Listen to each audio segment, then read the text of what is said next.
All right, YouTubers, hey buddy, this is a mistake I made. Ignorance. I didn't make a mistake. I just found out what I should have done versus what I did. The edge of the refrigerator is flat. The edge of the refrigerator is flat with the door. You open up the door, and now it's not flat anymore. The door has its own, I think it's called a reveal. So half inch or so. So what I was doing, I backed the refrigerator into the corner. The door came up to about here, and then you got on top of the sheetrock, you got the this here, and on top of the sheetrock, so just that much more.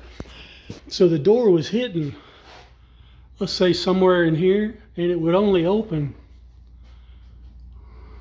Let's see. Well, not very far.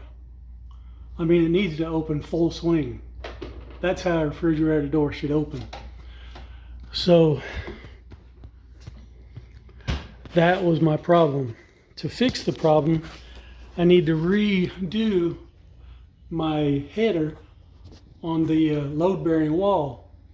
I already patched up where I cut the 2x4 or the old header out. And real quick, listen to this. This is okay to do. This 2x4, or just say this 2x4 over here, if we were going to stretch this all the way out, this 2x4 over here, it doesn't have the load-bearing, 2x8 up here over the doorway, which was here. So I cut that 3.5 inches up to hook on this 2x4, which is 3.5 inches tall. So I cut it right there, put the 2x4 up there, and then it's resting on there. I don't even need to join it to it. It's resting right. The 2x8, the old one, is resting on the side of the 2x4.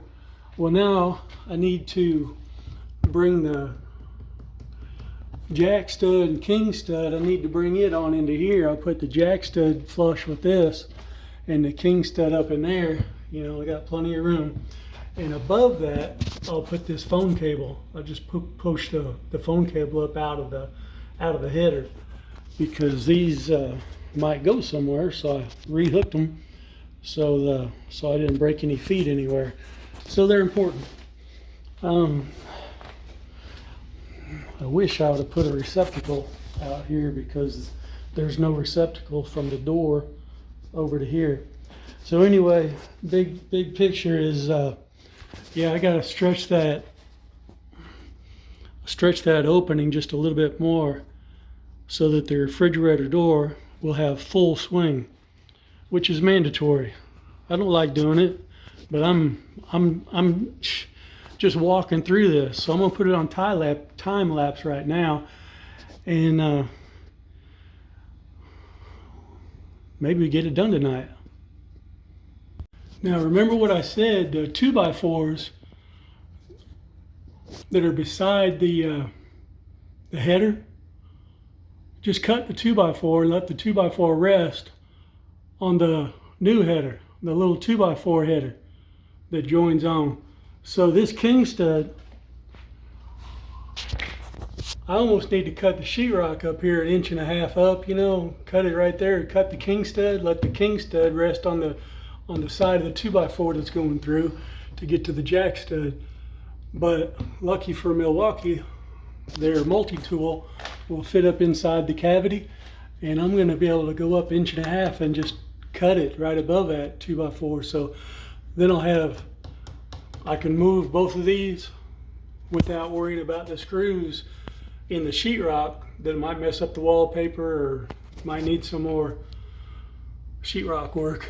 So if I just cut it off inside the wall like that, it's a done deal.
So now just trim that 2x4 out a little bit. Put this back in place. I might do that tonight. All I gotta do is cut it flush right there. I need to put a couple of screws in the bottom there, of course. These I got in there, and those I gotta get a couple of screws in there. Remove that beater. There was my marker, so I know I got 1.5 inches up on my jack stud. So other than that, it's just buy a replacement piece. This top one I can't reuse because it's wider. The tall one I can reuse, but the wide one I have to go to the store. So made me into a longer night, but let's check out how the refrigerator fits now.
something like that. So this will face off another inch. Basically why I chose that measurement is because when the cabinets were installed, it's 24 inches from the back of the cabinet to the front. So I did the same thing here. So at least the face of this wall will be even with the space of the cabinets. Be, you know, that wall end will be level with the lower cabinets. Thanks for watching.